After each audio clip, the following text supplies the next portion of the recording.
retrouve dans une vidéo ce soir un peu spéciale. Donc je ne sais pas si vous regarderez la vidéo le matin ou le soir. Pour ma part, c'est le soir. On se retrouve sur une vidéo un peu spéciale. Comme je l'ai dit dans ma dernière vidéo, c'est aujourd'hui un unboxing assez spécial. Donc comme vous pouvez le voir, hein, je pense que vous avez compris.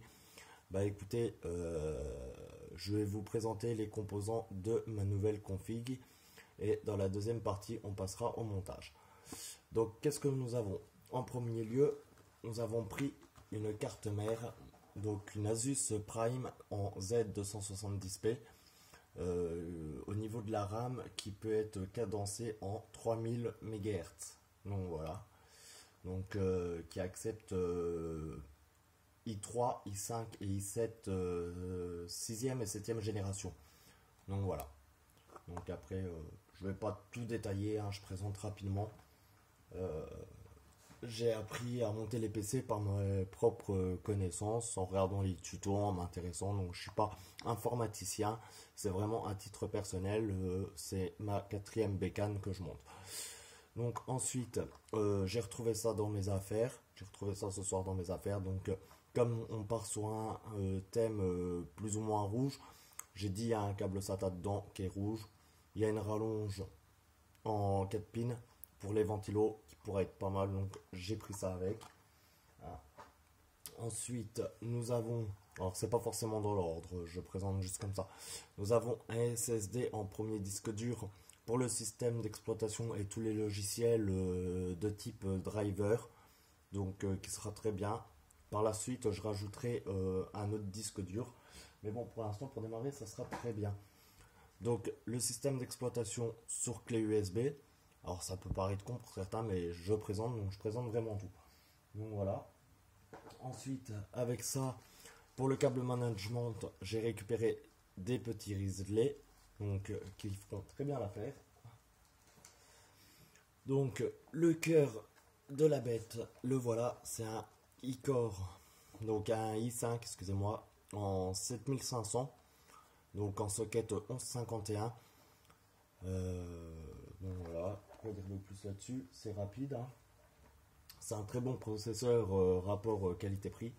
Donc voilà, je vous le conseille fortement.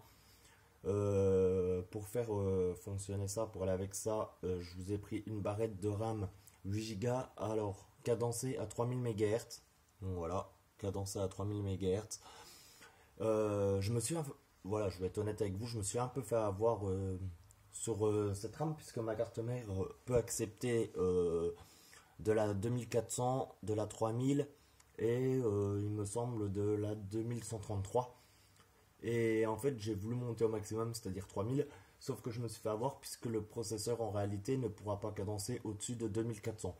Donc, soit ça sera fait automatiquement, soit il faudra que je le fasse en passant par le BIOS, mais il faudra que je cadence ma RAM à 2400. Mais bon, c'est pas grave, puisque si jamais dans les années à venir je voulais évoluer le PC, la RAM fera l'affaire. Donc voilà.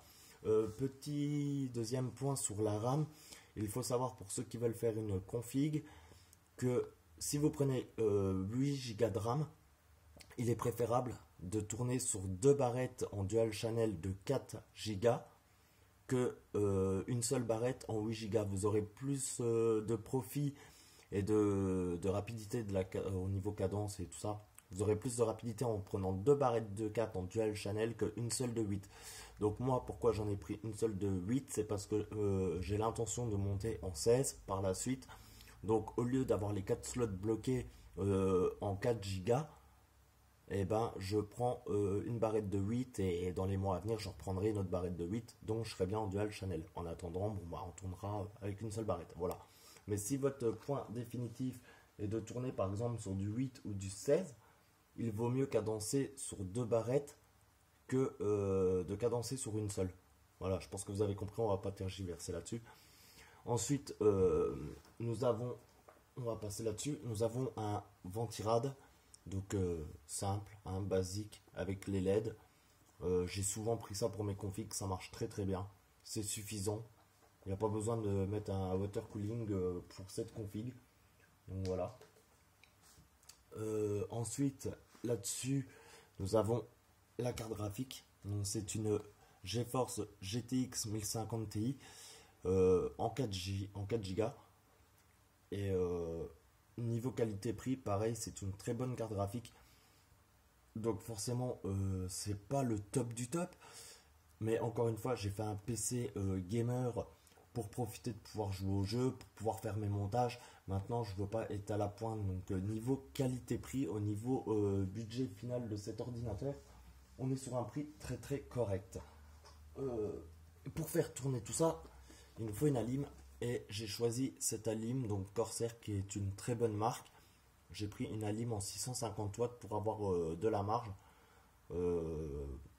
D'après les dires, parce que bon, pour l'alimentation, je me suis quand même fié à des configurateurs et à quelques conseils de vrais informaticiens, parce que les Alim, j'ai toujours peur de prendre pas assez élevé.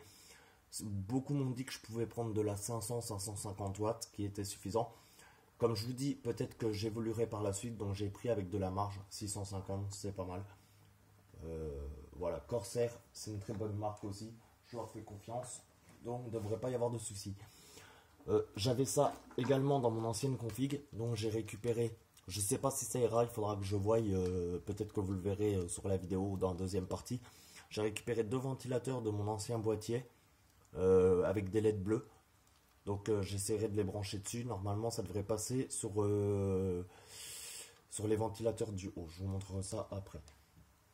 Et pour finir, pour aller avec ça, on a racheté un clavier et souris. Donc voilà, la marque elle n'est pas connue. Ils étaient en solde, c'était pas mal. J'ai trouvé ça chez Boulanger je crois.